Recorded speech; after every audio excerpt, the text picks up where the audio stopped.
Neue Speyerer Zeitung, 11 июля 1820 года.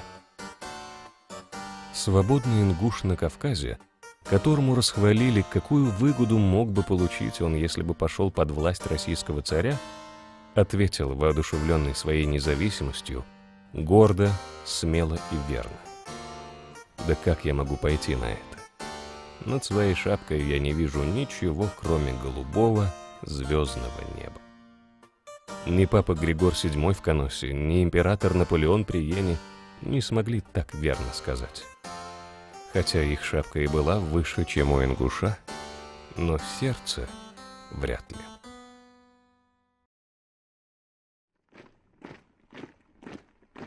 К тому времени Кавказская война, как называется в истории многолетнее противостояние народов Северного Кавказа и Российской империи, шла уже третий год. Официально она будет длиться еще 44 года, до 21 мая 1864 года. Когда после победы в убыхском селении Кбааде у Черного моря, на месте которого сегодня находится Красная Поляна в Сочи, был отслужен молебен по поводу победы войск Российской империи. Однако очаги противостояния еще много лет будут вспыхивать в разных уголках Северного Кавказа вплоть до начала XX века.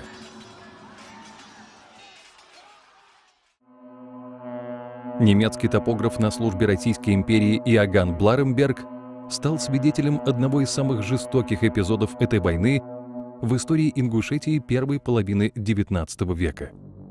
Похода барона Розена в горное селение Хюли в 1832 году. Позже он напишет: «Трудно найти на земле, которую мы населяем, народы, которые защищали бы свою свободу и независимость с большим упорством».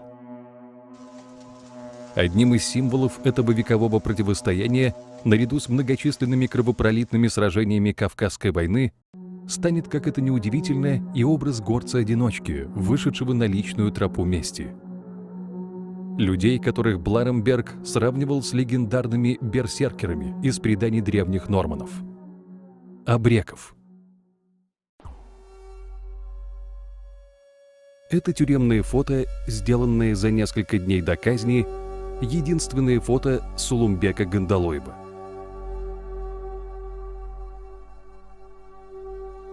Сохранился в архивных справках и его словесный портрет. Роста среднего, волосы брови русые, глаза серые, лицо чистое полное, борода стрижена.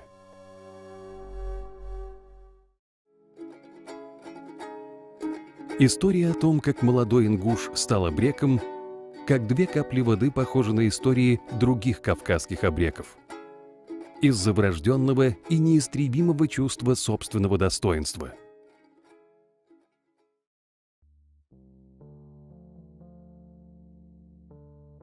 К концу XIX века Ингушетия являлась частью Терской области под военно-казачьим управлением. Наместник Николая II на Кавказе Воронцов-Дашков дал такое определение этой системе управления.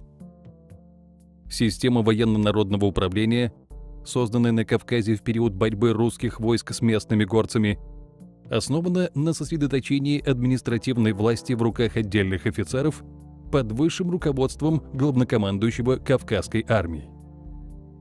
Однако, введенная в эпоху Кавказской войны, она продолжала существовать вплоть до революции 1917 года.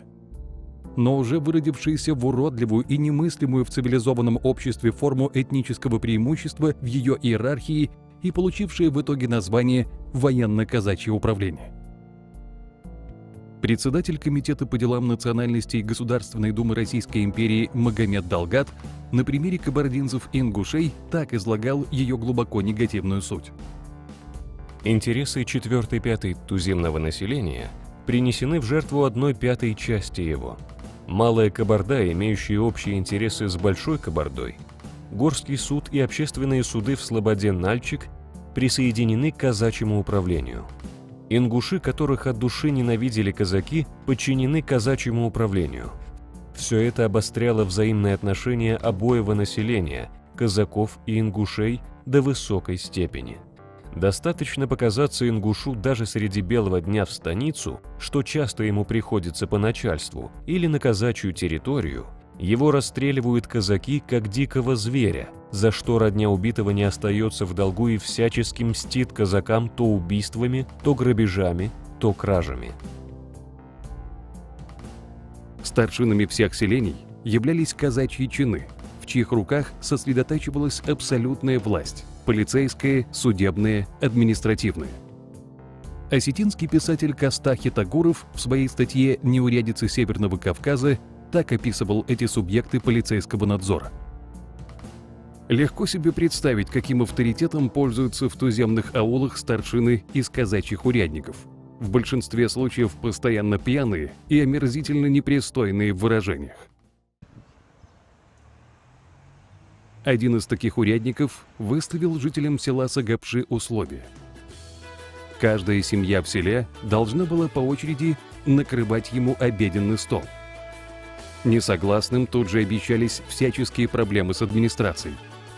На беду урядника одним из первых домов в его списке оказался дом старшего брата Сулумбека – Эгло. Увидев накрытый женой брата стол и узнав, для кого приготовлена еда, юноша пришел в ярость. И, сказав, что такие столы ингуши накрывают лишь благородному гостю, начал трапезу. Когда урядник объявился в доме, Сулумбек выставил перед ним свои объедки и предложил отобедать ими. И урядник совершает большую ошибку. Он поднимает на Сулумбека руку, в которой была нагайка.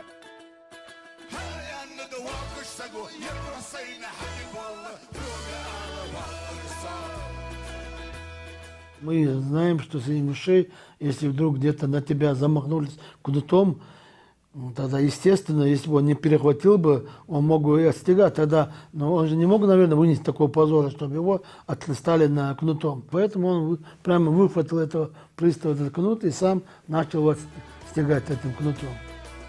Затем Сулумбек выволок урядника на середину улицы и захлопнул за ним калитку. Урядник тут же стал посмешищем всего села. А у Сулумбека появился первый враг. На него потянулись бесконечные доносы и клевета казака-урядника в столицу Терской области Владикавказ. И уже 3 мая 1895 года 17-летний Сулумбек был заключен в моздокскую гауптвахту сроком на 1 год, якобы за кражу лошадей у односельчанина. К началу 20 века обречество становится настоящим бичом военной администрации Терской области. В ее столице Владикавказе несколько лет подряд собирались бесконечные государственные комиссии и заседания на предмет защиты и неприкосновенности ее состоятельного и привилегированного сословия военных и казаков. При этом первое же заседание сошлось на обсуждении вопроса только лишь в отношении ингушей. Георгий Мартиросян. История Ингушии. 2 февраля 1904 года состоялось экстренное частное заседание Владикавказской городской думы с участием исполняющего должность начальника области генерала Ржевузского по вопросу, как писали газеты, об обеспечении жизни и имущества граждан от грабежей и покушений. Один из гласных думы заявил: «Мы теперь жнем то, что посеяли. Положение их таково, что им ничего другого не остается делать».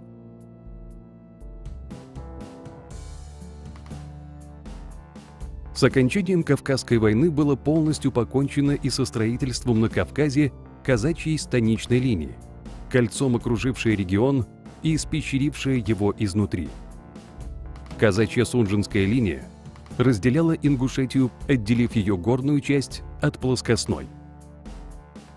При этом под устройство казачьих станиц ушли самые плодородные и удобные для проживания земли Ингушетии. Вся Тарская долина, современный пригородный район, и земли вдоль рек Сунжа, Фартанга и Аса, современный Сунжинский район. что составляло 70% всей пригодной для возделывания площади Ингушетии.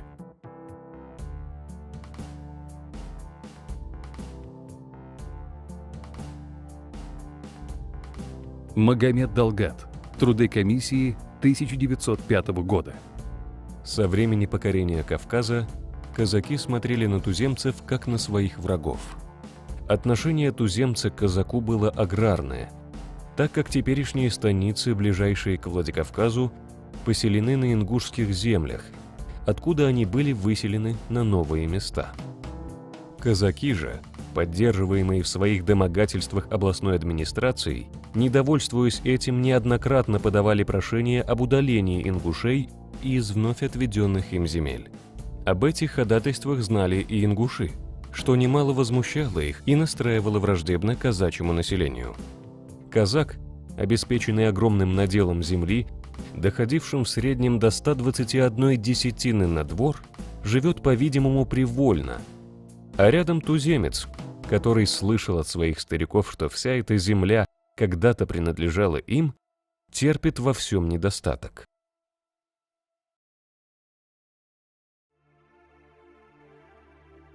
Переизбыток земельного надела позволял казакам сдавать ее в аренду ее же обнищавшим хозяевам – горцам. Из петиции ингушей в Первую Государственную Думу в 1906 году.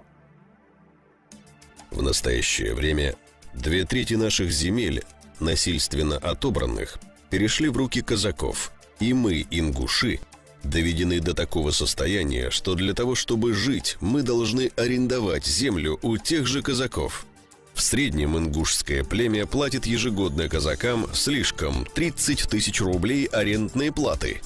Это не что иное, как налог в пользу казаков. Налог тем более возмутительный, что мы, ингуши, платим его за пользование землей, принадлежавшей нам тысячелетия. При всем этом, начиная с 1866 года, ингуши, численность которых колебалась в тот период от 40 до 45 тысяч человек обоих полов, вносили совершенно невероятные даже по современным меркам официальные налоги в государственную казну. В цифру, которую невозможно было бы поверить, если бы не тщательный налоговый учет самой Российской империи. Георгий Цаголов. Платежи и повинности горцев Терской области, 1898 год. С этого момента ингуши начали уплачивать больше своих соседей осетин и чеченцев.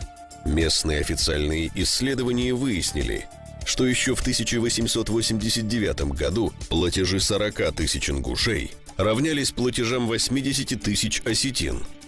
200 тысяч чеченцев Грозненского округа уплачивают к концу года казенных, мирских, земских платежей и штрафов столько же, сколько 45 тысяч ингушей. За 5 лет земские и мирские платежи достигли в Грозненском округе 160 тысяч рублей, у ингушей же 320 тысяч рублей и больше. И эти деньги уже не возвращались в Ингушетию ни в каком виде. Здесь не строилась общественная инфраструктура. Не было дорог, не было государственных лечебниц. А на всю Ингушетию существовала одна единственная Назрановская школа, построенная в 1868 году на средства самих ингушей в Назрановской крепости. В нее совершенно невозможно было попасть ребенку из среднестатистической ингушской семьи. Обучение было платным, и школа вмещала только 70 человек. Но на уплату жалований ее персоналу, выписанного администрацией округа из Владикавказа, весь народ уплачивал ежегодно в казну 7 тысяч рублей налога отдельной статьей. В перерасчете царского рубля на современный около 9,5 миллионов рублей. Официальные исследования также выяснили, что налоги, собираемые со всей Терской области, на 98% состояли из платежей горцев, хотя еще только на начало 1917 года горцы составляли всего лишь 49% ее населения. Принцип дальнейшего перераспределения средств довольно выпукло описан в прошении ингушей 1903 года о выделении ингушей в отдельный от казаков округ. Нашим сельскохозяйственным бытом никто не заинтересован, в чем убедила нас холерная эпидемия 1901-1902 годов, когда у нас не оказалось ни участковых врачей, ни приемных покоев для заболевших страшной холерой. И в чем может убедить первый же возможный случай голода или недорода хлебов? Совершенно в другом положении стоят станицы казачьего населения, которые имеют просветительские средства в виде станичных школ, общественных запасных магазинов и нужного медицинского персонала с приемными покоями.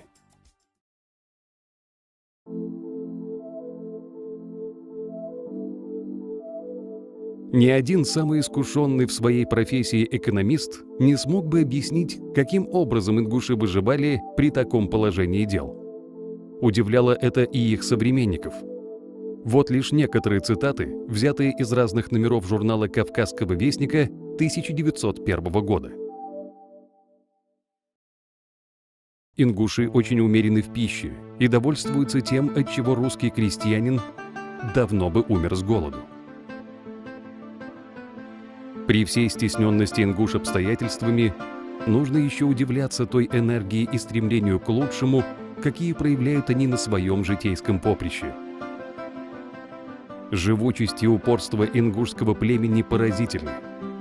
Сколько не высылают их из края как административным порядком, так и по определениям судов, и какие не принимаются против них полицейские меры. Все это могло бы другое племя привести в положение полной бездеятельности и упадка.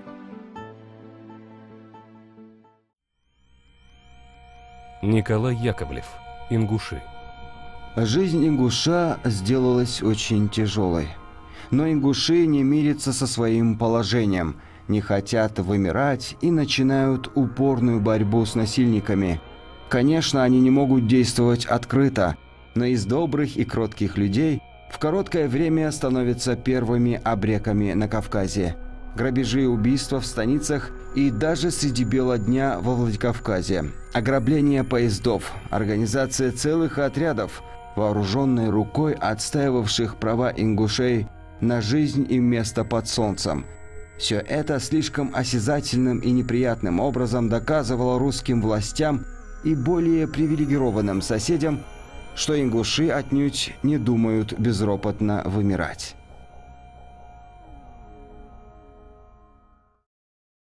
Из рапорта наместника Его Величества на Кавказе Воронцова-Дашкова царю Николаю II.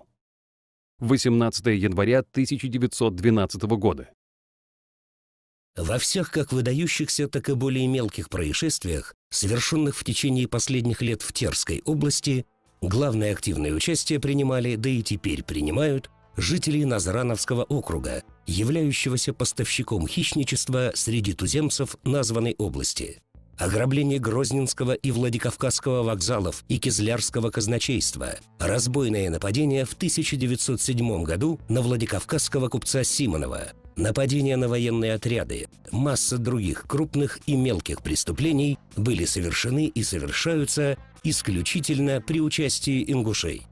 В настоящее время, по донесению начальника Терской области, из числа жителей Назрановского округа наибольшее и основательное подозрение в принадлежности к разбойничьим шайкам, обыкновенно набираемым незадолго до совершения известного преступления и распускаемым после окончания такового, внушают жители селений Сурхахи, Гадай Ильбаст Муцольговы, Сулейман Эсмурзиев, Мада Аушев, Туумарсбеков, Мустаби Евлоев, Джараб Китиев, Эдалгири Богатырев, селение Экажевского, Муси Албагачиев, Дрис Муталиев, Бексултан Картоев и селение Верхний Ачалук, Бексултан Льянов, участвовавшие в целом ряде выдающихся преступлений. Вышеизложенное в достаточной степени характеризует личности названных туземцев как профессиональных разбойников, наглость и дерзость коих прогрессируют в зависимости от числа случаев безнаказанности совершенных ими преступлений. Как показала практика многих лет, виновные в преступлениях, благодаря распространенному среди туземцев вообще и ингушей в особенности обычаю каравательства, остаются в громадном большинстве случаев необнаруженными, каковое обстоятельство растлевающим образом отражается не только на самих ингушах, но и на всем туземном населении области. Статья 15 Уголовного кодекса Российской империи гласила: в делах уголовных всякий несет ответственность только сам за себя. А специальная 156-я статья Конституции предоставляла начальнику Терской области право требовать у аульных обществ находить и выдавать им подозреваемых в преступлениях. И при невыполнении этого требования взимать с них денежные штрафы. Этот закон, ставивший горцев вне правового поля всей страны, был предметом бурного осуждения просвещенной и цивилизованной части России. Как писали современники, он приводил к колоссальному злоупотреблению и откровенным подлогам и провокациям со стороны военно-казачьей администрации в отношении горцев. В нашей дальнейшей истории этот пункт будет иметь ключевое значение. Тем временем Воронцов-Дашков продолжал жаловаться Николаю II на ингушей. Мало того, известный разбойник Зелимхан, от которого отказались его соплеменники-чеченцы, нашел себе приют среди ингушей и целыми годами живет в ингушских селениях, где его укрывает весь ингушский народ, употребляя все усилия к тому, чтобы оказать ему всякое содействие в его преступных предприятиях и даже помогает в нападениях на войска. Так было в перестрелке с войсками при хуторе Цорх. Так было и в Асинском ущелье, где дробовыми и картечными зарядами, которыми были ранены офицеры и нижние чины, подтверждается, что участвовали там не одни абреки, но и жители ближайших хуторов и селений. В разное время в Ингушетии находили укрытие известные абреки из Карачая, Кабарды, Дагестана. Около 12 лет укрывался в Ингушетии и абрек из Чечни Зелимхан Гужмузукаев со своей семьей и семьей брата. Начиная с 1905 года и вплоть до Первой мировой войны, Ингушетия превращается в маленькую горячую точку, в которой сосредотачивается борьба военной администрации с абречеством, на деле представлявшие из себя самые обычные погромы и узаконенное мародерство над ее населением. Штрафы, массовые административные аресты, военные экзекуции, карательные отряды Вербицкого, Веселовского, Донагуева, специально созданные для борьбы с абреками, свирепствовали в Ингушетии с разным успехом.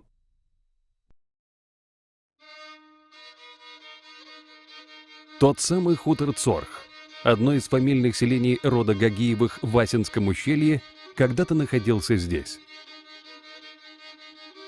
14 апреля 1909 года часть боевого отряда старшины Вербицкого, более известного ингушам в те годы неискушенным в произношении русского языка как Вербиска, была расстреляна вся семья Габиса Гатагажева-Гагиева, включая его малолетних внуков.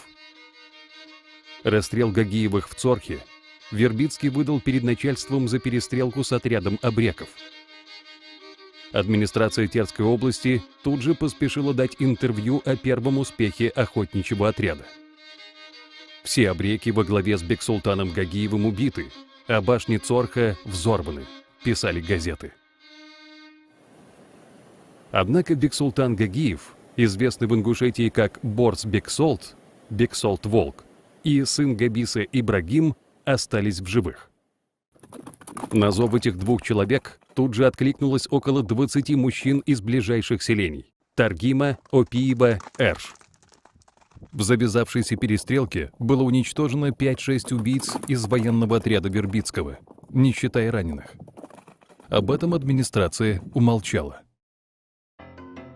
27 марта 1910 года было совершено громкое ограбление Кизлярского казначейства. Георгий Мартиросян. История Ингушии. Группа состояла из чеченцев и ингушей. Ингушская сформирована была в Назрановском округе Солумбеком Гороводжевым, Вербицкий, прозевавший экспроприацию кизлярского казначейства, отдан был под суд. Это фото, сопровожденное небольшим текстом, было опубликовано в газете «Утро России» 24 апреля 1910 года. На нем запечатлены 4 ингушских абреков, арестованных по этому делу в селах Сурхаки и Яндыре. Тоумарс Гатиев, Магомед Хашагульгов, Тоумарс Беков, Аббас Хашагульгов. Тоумарс Беков – один из тех 12 ингушей, о которых через 2 года будет докладывать Воронцов-Дашков Николаю II. Он все еще будет на свободе. Тем временем в Ингушетии продолжались поиски абрека из Чечни. И к осени 1910 года военная администрация переходит в фазу еще более активных действий – карательных разгромов населения. 12 сентября 1910 года вся горная Ингушетия была полностью взята в кольцо войсками. Вся эта масса войска от селения Ней до Тианецкого уезда окружила Ассинское ущелье, где и начался розыск шайки Зелимхана, продолжающийся безрезультатно до 16 сентября. К этому времени начальник Назрановского округа, князь Андронников, находившийся при отряде, созвал сход жителей и потребовал от них выдачи Зелимхана и его шайки. 5 дней военные во главе с генералом Михеевым обыскивали дома и допрашивали жителей. Через 4 дня Андронников будет убит все в том же Асинском ущелье. Немыслимые события, последовавшие вслед за этим в Ингушетии, практически в реальном времени наблюдала вся Россия со страниц московских и петербургских газет. 4 октября. Ингуши, живущие в Асинском районе, совершенно терроризированы мерами властей, принятыми с целью 3 ноября. Ввиду неисполнения требования властей, в целом ряде ингушских селений поставлены военные экзекуции. На население наложен штраф в размере 20 тысяч рублей. Ожидаются распоряжения о приведении в исполнение представления об уничтожении селений в Асинском ущелье, о ссылке жителей и о расторжении договоров на пользование ингушами казачьими. 6 октября. На основании утверждения наместником распоряжения начальника Терской области генерала Михеева о примерном наказании за горных ингушей будут разрушены аулы Кеки и Нельхи. Жителей этих аулов предположено сослать вместе с семействами в Сибирь. Всего было репрессировано 349 человек, включая их малолетних детей. После 7-месячного заключения в казематах Владикавказского гарнизона они были этапированы на поселение в Сибирь. Были объявлены безземельными и выселены из своих домов ингуши из сел Олкам, Дятых, Мужич, Галашк, Аршта, Берышк, Меркьист и Сом-Яхач, общим числом в 4000 человек. При помощи специально созданных экзекуционных отрядов по всей Ингушетии было насильно собрано 40 тысяч царских рублей в качестве недоимок за пользование землями казачьего войска, что составляло свыше 53 миллионов современных рублей. С каждой ингушской семьи было взыскано по 25 рублей. Также якобы в пользу убитых и раненых казаков из отряда Андронникова в Асинском ущелье, что в общем составило 250 тысяч рублей. В перерасчете царского рубля на современный – около 340 миллионов.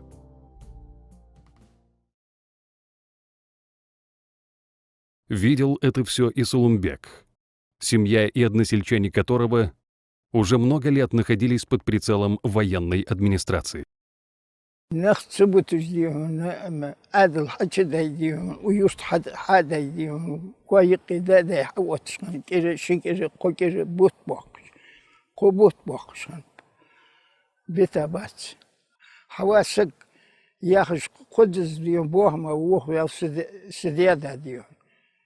حوش وعودي حوا ياخذون ارمي يي كوا حقيقتي. Абрек из Чечни был по-прежнему неуловим, когда через неделю после разгрома селений Эрш, Кек и Нелх было окружено войсками уже и Сагапши. Теперь они требовали у ингушей выдать Сулумбека Гандалойба. Но Абрек уже принял свое собственное решение. Он знал, что его народ не выдаст его во что бы то ни стало. Только он, Сулумбек, не мог принять у него эту жертву. Несмотря на протест брата отца и односельчан, 21 октября 1910 года он отправляется в Назрановскую крепость. Пошел все-таки ради села, ради людей, чтобы детей знал, на что идет. Единственная его просьба была, чтобы ему смертный указ заменили расстрелом, а не виселицей. На этом условии он сдается властям, о чем тут же сообщает в газетах Российской империи. Русское слово. 22 октября 1910 года. Арест Абрека Сулумбека Гарваджиева. Вчера в селении Назрань арестован один из виднейших абреков Сулумбек Гарваджиев, ингуш из селения Сагопш. Сулумбек 10 лет назад вступил на путь обречества. Исключительная смелость и беспощадность быстро выдвинули его из числа других абреков. Имя его во многих местах области наводило большую панику, нежели имя Зелимхана. Еще в последние дни им было произведено ряд нападений в районе Нальчикского и Владикавказского округов, во время которых шайка вступала в перестрелку с воинскими и казачьими командами.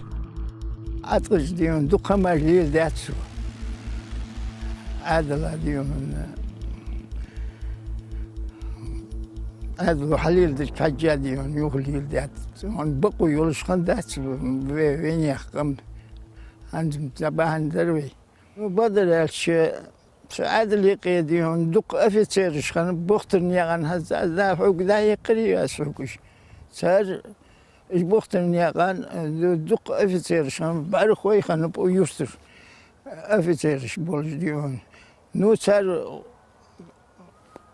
كالغول ديون قدو الليل ديش خان تسار ديون سنة ديون سن غوق قدول دو هما الليل ديش خان تسار.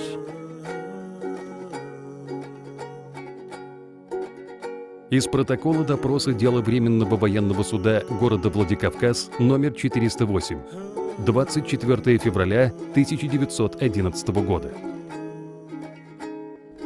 Зовут меня Сулумбек Гараводжиев Гандалоев, 33 года, магометанин, неграмотный. Родился и приписан к жителям селения Сагопш Назрановского района. Содержусь во Владикавказской тюрьме по разным преступлениям. Женат. Имею одного ребенка, имущества недвижимого не имею. За 2 года до смерти Сулумбек женился на девушке из Инарке, Цароевой Залимат. У них родилась дочь, которую назвали Залабан.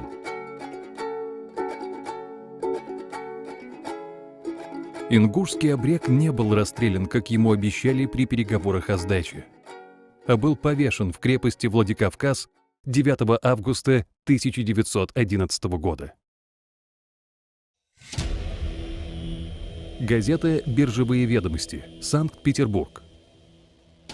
19 августа 1911 года.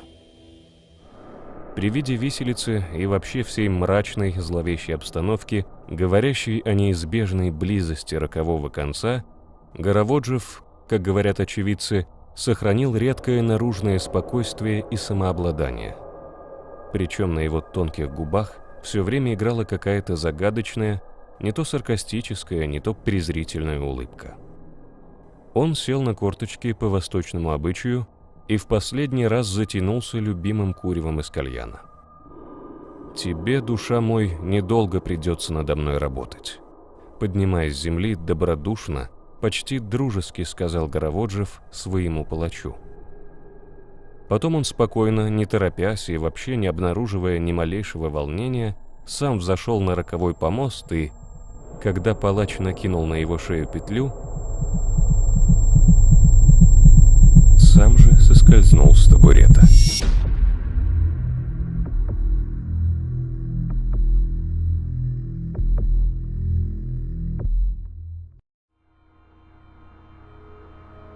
Его похоронили в безымянной могиле на одном из тюремных кладбищ города. А следующей ночью служащий горской милиции во Владикавказе Аламбик Харсиев привез на это место близких Абрека. Раскопав могилы 3 человек, похороненных в тот день, они опознали его, лежавшего с обрывком веревки на шее.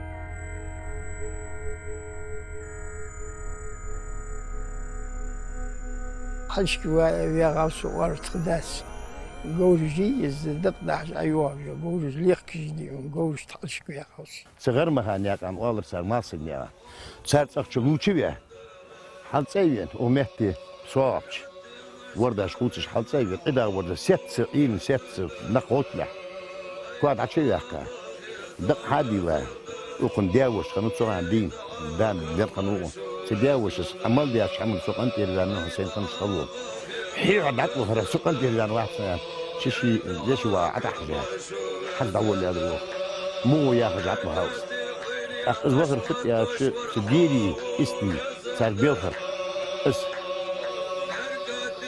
Здесь, в старой части кладбища Сагапшей, Сулумбек и обрел свой последний покой.